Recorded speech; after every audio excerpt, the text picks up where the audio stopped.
Hello, hello, and welcome to the Rock Metal Podcast. I'm your host, John Harris, and today on the Rock Metal Podcast, we have LEE Ainley'S Blues Storm.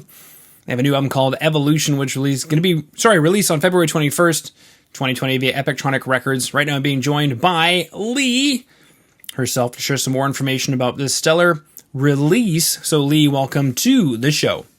Thank you very much. Thank you for having me. Absolutely. And might I say that I believe, I have to double check, I've been here the whole time. Within 5 years of doing this podcast, I believe you're the first blues artist to have on the show. Woohoo! Woohoo! Mm-hmm.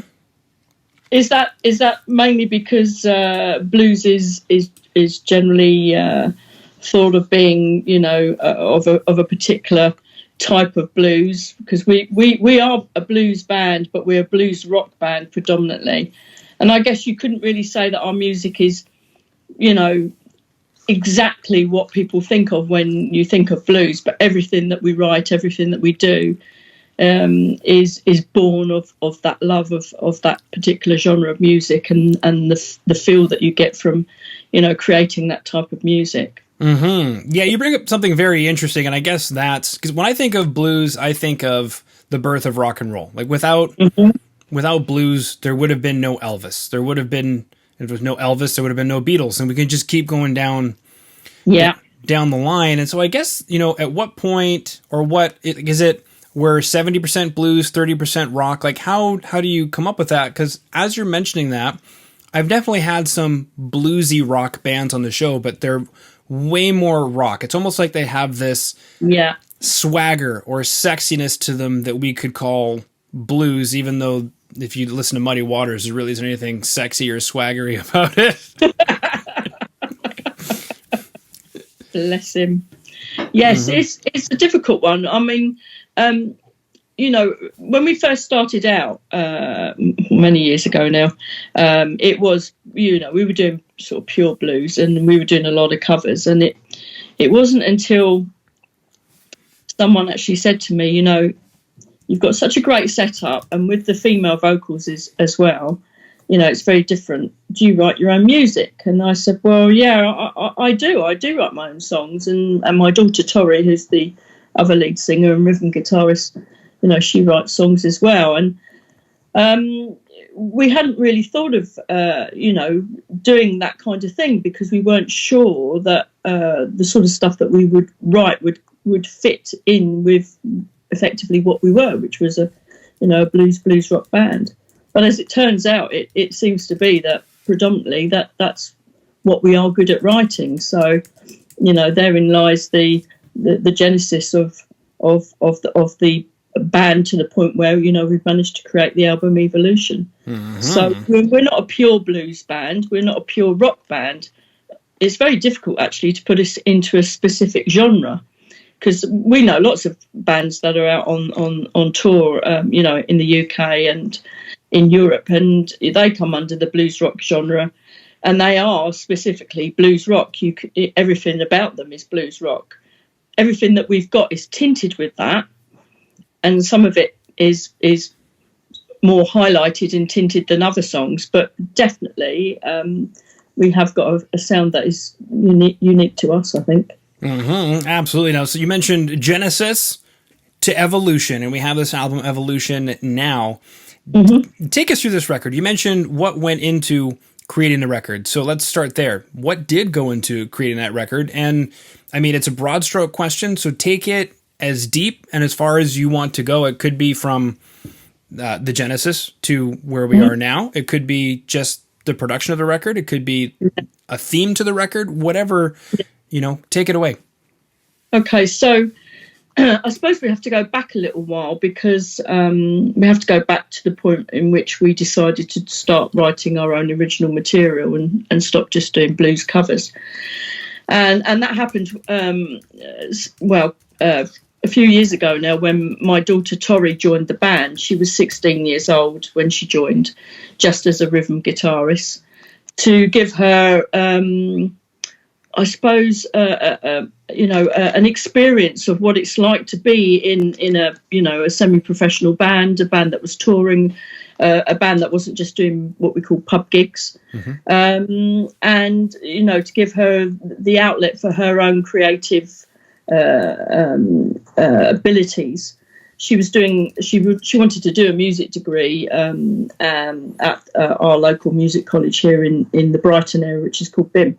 So you can't get that kind of experience if you're just doing music at college. You have to be out there actually touring and getting to know the sort of the correct way to behave as a band when you're in different situations, how to deal with sound engineers and management, and all the pitfalls really of being a touring band, and the hard work, to be honest. It is hard work. So when Tori joined, she also brought along her friend Elliot as lead guitarist, and again he was doing a music degree. Elliot was a fantastic, well, he still is a fantastic source of inspiration, because he's an incredibly brilliant guitarist, and he was in our band for a few years, and it was that sort of combination of talent coming into a band, which was, the rest of the members were like myself, of the older generation, as it were. So my understanding, my influences, my love of blues, which actually for me came more out of listening to really old things like Whitesnake and some of the older stuff that the Rolling Stones did, because they were, blues rock,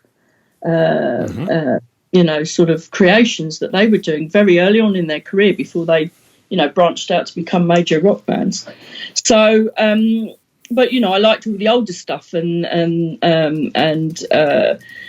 a lot of the jazz as well, the jazz blues. So I had, my own influences, but these guys came in with a fresh approach to it. And that's how evolution really came about. It was that real moulding of development of material from their younger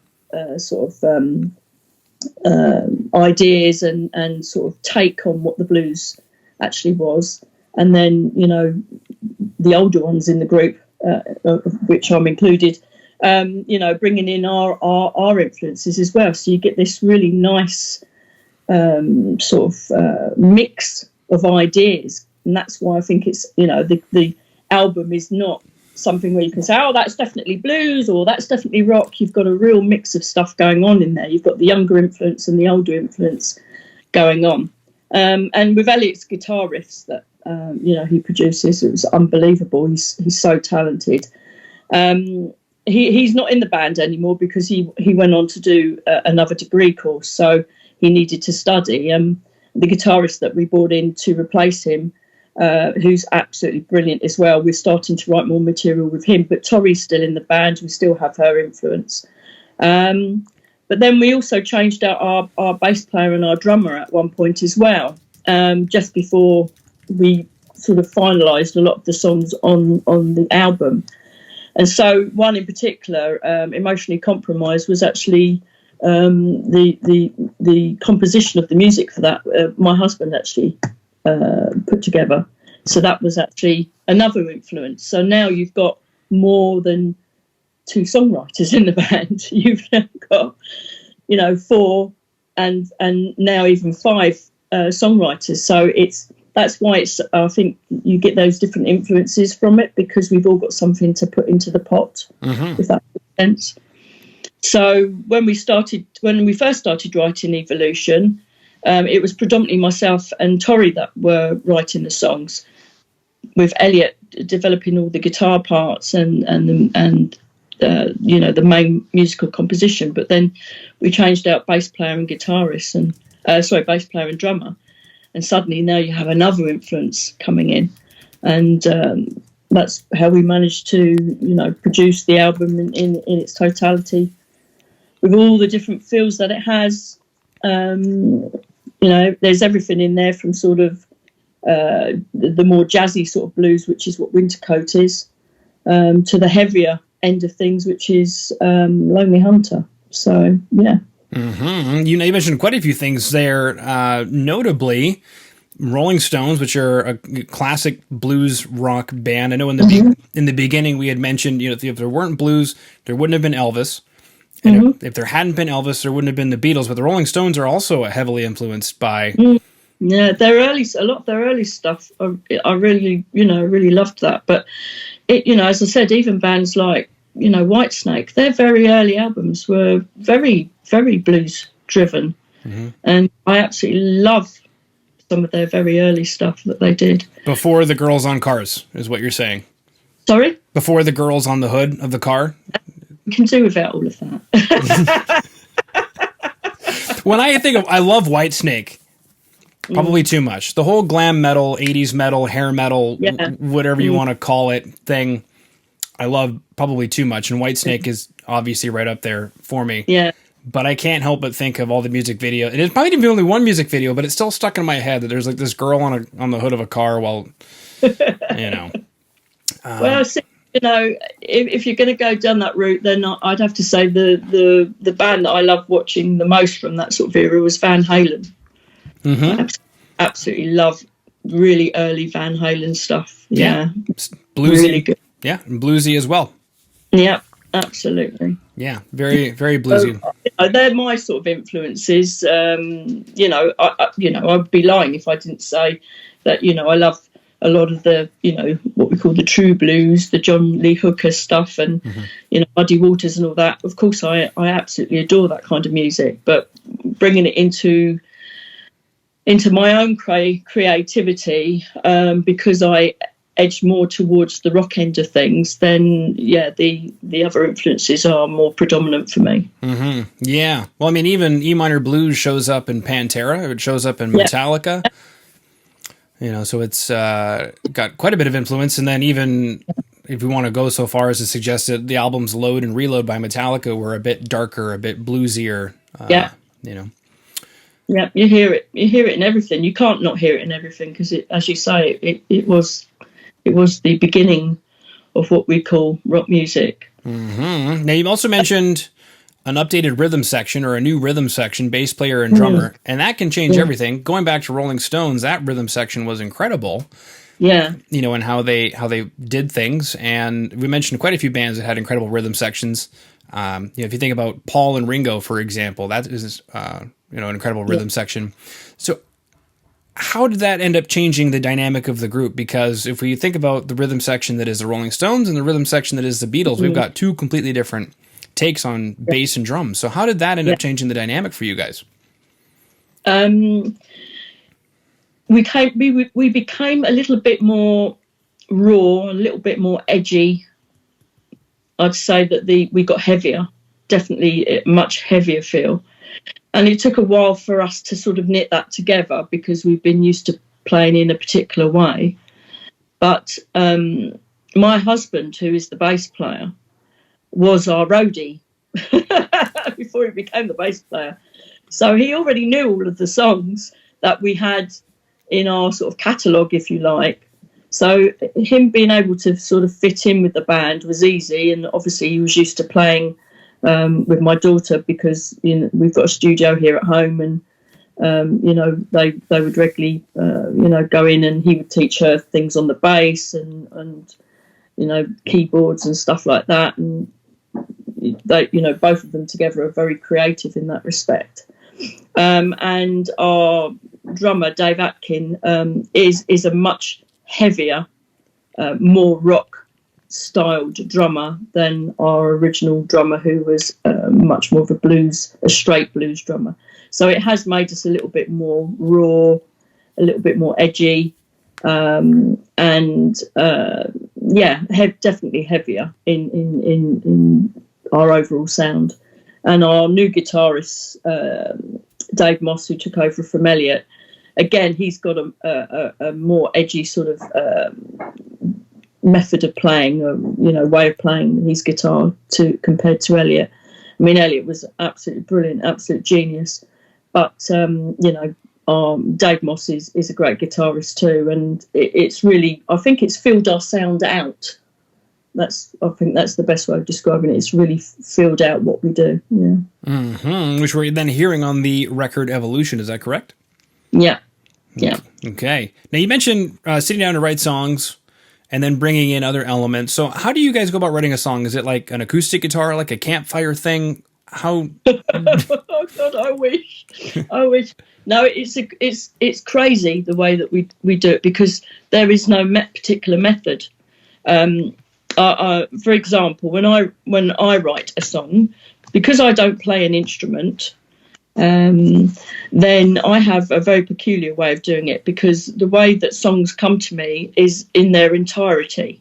I hear it all going off in my head. I can hear all the instrumentation, and obviously the melody line and the lyrics are, will just come as like I'm writing a book. It just comes out once I've got something in my head, a sort of a storyline or an idea. Then it doesn't take long for me to get the actual lyrics down.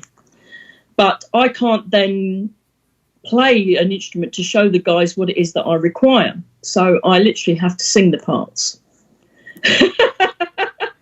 which is hilarious. But it's also, I'm very fortuitous in that I've got band members that are patient enough for me to be able to do that with them, because I have to sort of give them the idea of the sound that I want. I might not be able to sing the whole, musical line that I need, but they do make fun of me of the fact that I will come in and I go, no, I don't want it to be a bong ba ba bong ba ba bong. I want it more to be ba bong ba ba ba ba bong ba ba. And so there's all this craziness that goes on, and I'm very lucky that I've got people that can interpret what it is I mean. But my husband has been incredible in respect of being able to sit down with me with the keyboards and come up with a sort of a bass line for us to work from when I write the lyrics and the melody line for a song. So I will sing it in its entirety with him doing the basic chords in the background, so that we've got the form of the song, the verses, the chorus, the bridge, where the guitar bit will come in, and quite often you'll hear me singing in the background going, to give them an idea of where I want it to be, which is quite funny when you're listening back. And so the guys, we give that to the guys, and then they will build from that, and I leave them to sort of develop the instrumentation, and then Tori will put her input in, from her sort of musical experience, and what have you, and gradually the form of the song comes together. So if Tori's writing a song, more often than not, she will have all the chords ready, the melody line, the lyrics, the form of the song, the format, I should say. In the past, she sat down with Elliot and gone through that with him, and he literally has recorded all the parts himself: drums, keys, bass line, lead guitar, and the solos and everything. And then the band is given that to the band, and the band have had to learn those parts, and then we tweak it to for the individual feels that we have. When Nathan writes songs, he writes all the musicality, all the piano parts, the bass line. He'll even put some guitar fills in, and then he gives that to myself and Tori, and either I will write the lyrics and the melody line, or Tori will write it, or we'll do it together, depending on what either of us feel from that music, what comes to mind, what sort of subject matter we might want to work with. So it's very different depending on who comes up with the idea initially. We've just written I've just written a new song, which we haven't recorded yet. It's not on Evolution, unfortunately. And I literally wrote the song sitting in the supermarket car park with my phone, singing into the phone. So anyone walking past must have thought I was absolutely crazy. But the song just came to me, the melody line, the lyrics, everything, and I just did it on the phone, brought it home, played it to Nathan. He put down some key bits for it. We took it into rehearsals, and the guitar parts just sort of came out of that. The drums came out of that, and we formatted the song. Did a demo recording in rehearsal at the time, and now we're gigging it. So, and it'll be, on the next album. Mm-hmm. And you mentioned the word gig. Is that something that's able to start taking shape again in the UK? Yeah, it's hard though. It's really hard. So many of the really good venues that we had for bands like ourselves, the ones that are happy to go out touring, the ones that aren't, we're not worried about doing what we call pub gigs, which is just the local, where you're playing to locals in the pubs, you know, where we're happy to go on tour, sell tickets because it's original music. A lot of those venues have closed, unfortunately. They just can't do the numbers to stay open. It doesn't warrant the costs that they have, the overhead. So there's lots of bands and not enough venues. That's the problem. And because we, you know, a lot of us are touring bands, so, you know, we're used to going out into Europe. So many venues over in Europe, so many festivals, so many people that love blues and blues rock. And in a lot of cases, we just can't get over there. It's just too expensive. The cost of actually, you know, taking the bands over with our equipment and being able to sell our merchandise just outweighs any fee that we could possibly be paid. It just becomes untenable. So we're all patiently waiting to see whether or not something gives in the next year or so, that, you know, maybe the government will ease the restrictions on that or do something to assist us so that we can all get back on the road again. But there's too many bands and not enough venues, not enough festivals and gigs going on. And then you have the double whammy, which is the pandemic. So people here are still very concerned about COVID. A lot of people won't come out to venues because they don't want to be in a room with other people, even if they do wear masks. So it is quite difficult still. Yeah. Okay, so it's not as simple as the question I asked. No. Sorry if I wittered on there, but it's a deep question, I'm afraid. Deep indeed. And you also mentioned that there is a new album in the work. So is that like a next year release? Is it too soon to ask that question? It's a bit soon. We are desperately trying to get on with the songwriting end of things. Every time we thought, okay, we've got time now to do it, we went into another lockdown. The lockdowns were really quite harsh here, long periods of time. We're lucky we've got a studio at home that my husband built, so we can get together on a fairly regular basis without it being too much of an inconvenience. But this is the time of year when most of the festivals that we would be involved in sort of come up. So we're quite busy gigging at the moment. So, you know, every time that happens, we have to put the songwriting on the back burner. I imagine we're probably going to start doing more songwriting over the Christmas period and through sort of January, February. So if by Easter we've come up with enough material, we'll probably look at recording it in the latter part of next year, September time, something like that. Groovy. All right. So today we chatted about the new album, Evolution, out February 21st of 2020 via Epictronic Records. A couple of tracks that are available as videos in today's show notes are going to be Trainwreck and Pins and Needles, and the band's website, which has been posted to the Twitch chat, as well as will be in today's show notes, bluestorm.co.uk. What else did we chat about? Writing original blues rock, pitfalls of being a touring band. We even snagged in some Rolling Stones and some Whitesnake into the interview. Is there anything that I missed, Lee, that you wanted to touch base on, or you were hoping I was going to ask? Well, what would be a great thing to do would be to say that, you know, we are out there gigging. So if the UK people are watching, we're going to be playing at the Giants of Rock in January 2022 at Minehead. So that's a really big festival for us coming up. And obviously Evolution is available on our website, as well as Apple Music, etc. The normal channels that you find independent CDs and albums out. Epictronics is, you know, fantastic for us because, wow, we were blown away when we were asked by them if we wanted them to act as our distribution for the album, because believe me, putting this album together was hell, because just before we went in to record it, I got COVID. And I was really ill, really, really ill. And the week I was supposed to go in to do the vocals, I was still pretty ill.